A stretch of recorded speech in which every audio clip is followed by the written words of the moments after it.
Welcome to Smart Stock Watch, your go-to channel for in-depth financial analysis.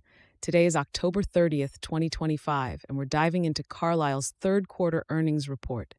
Joining us is John, senior analyst from Smart Stock Watch. John, thanks for being here. Thank you for having me. I'm excited to discuss Carlisle's performance this quarter. Revenue and profitability overview.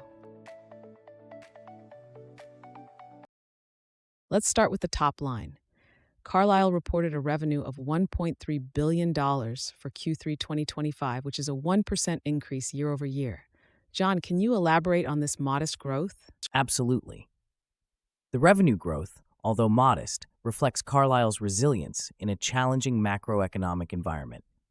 The company managed to achieve this by capitalizing on strong commercial re-roofing demand, which is a core part of their business model. And what about profitability? How did they perform in terms of margins? Carlisle reported an adjusted EPS of $5.61, beating the analysts' forecast of $5.47. Their operating margin stood at 21.8%, and the adjusted EBITDA margin was 25.9%. These figures indicate strong operational efficiency and cost management. Strategic initiatives and innovation. John, Carlisle has been vocal about its Vision 2030 strategy. How is this playing out in their current operations? Carlisle is deeply committed to its Vision 2030 strategy, focusing on innovation and long-term value creation.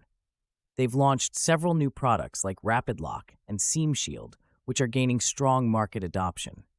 This focus on innovation is supported by increased R&D investments. They also mentioned an increase in their share repurchase target. What does this signify? Indeed, Carlisle has increased its share repurchase target to $1.3 billion for the full year.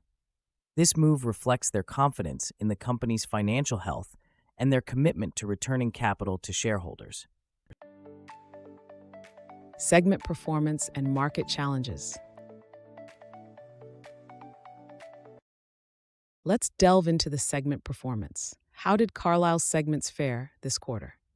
The Carlisle Construction Materials (CCM) segment reported a revenue of $1.0 billion, a slight increase of 0.3%. However, the adjusted EBITDA margin decreased to 30.2% due to materials inflation and higher operating costs. And what about the Carlisle Weatherproofing Technologies (CWT) segment? CWT saw a revenue increase of 3% to $346 million, driven by acquisitions. However, the adjusted EBITDA margin fell to 17.4% due to lower volumes in residential and commercial end markets. Future outlook and CEO insights. Looking ahead, what is Carlisle's outlook for the rest of 2025? Carlisle has revised its full-year outlook to flat revenue year over year, with an adjusted EBITDA margin expected to remain in the mid-20% range. This demonstrates their resilience despite the challenging construction cycles. Chris Koch, the CEO, had some comments on the company's performance. Can you share those insights? Yes, Chris Koch emphasized Carlisle's commitment to innovation and operational excellence. He highlighted the company's strategic initiatives and their focus on long-term value creation, even amidst economic uncertainties.